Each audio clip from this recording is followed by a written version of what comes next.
Hello, my name is Jim McClelland, My name's Lynn Miller. and we have just written a new book called City in the Park, which is a comprehensive history of the Fairmount Park system, the first of its kind ever, as far as we know. Well, I'm a native Philadelphian. I grew up here, so as a young person, I used the park and its activities quite a lot.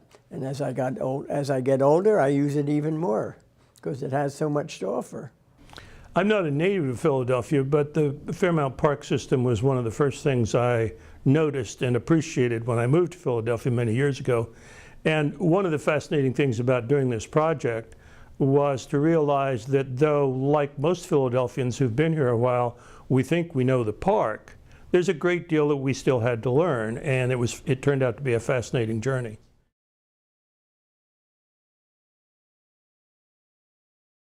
I think they'll be surprised to discover how vast it is, how many activities and how many grounds it covers. It's actually now almost 11,000 acres and one of the largest urban parks in the world. And I think readers will be surprised to learn how it came to be and what it is today and what it has to offer to the citizens of Philadelphia. I don't know how surprising this is to Philadelphians who are really in the know about the park, but one of the fascinating things is the way in which it turns out to be a complex thing. You have green grass, obviously. You also have the waterworks, which was the excuse for starting the whole thing to create a municipal water supply for the city clear back in 1799. And then it sort of spirals out from there. You have boat racing and a boathouse row, thanks to the fact that there's a dam there. You have villas in the park that were there from the 18th century. That's a unique feature. The Benjamin Franklin Parkway was created early in the 20th century and wouldn't have happened had it not been for the pre-existing park. And there's more. There's art, there's the zoo, there's music in the summer, all kinds of things that spiral out because of the fact that the park was created. First of all, Penn himself set this out as sort of the first planned city ever, any place. And in doing so, he created a plan with 5 public squares.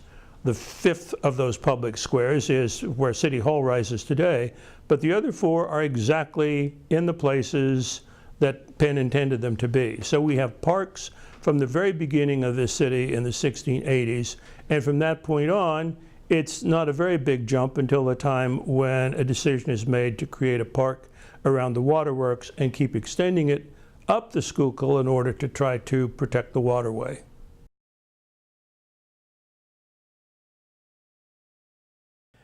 Well, I love, number one, the villas because they're historical structures, they're beautifully maintained, a lot of them are fully furnished, and I think visitors to the villas would find it very interesting to see how the Philadelphians lived at that time. These were country homes of the rich who wanted to get away from Center City. They had their main homes in Center City, Philadelphia, but they moved to the Fairmount Park to get away from the summer heat and the mosquitoes.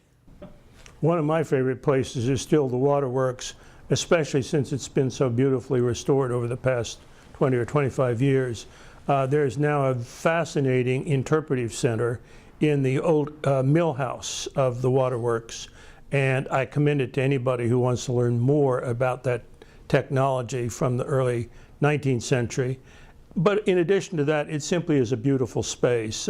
These wonderful neoclassic temples, which were a remarkable tourist attraction from the time they were built, and they're now back in perfect order. So are the cliffside walks that let you hike up from the foot of the mount, that is Fairmount, where the waterworks are, clear to the top where the art museum is today.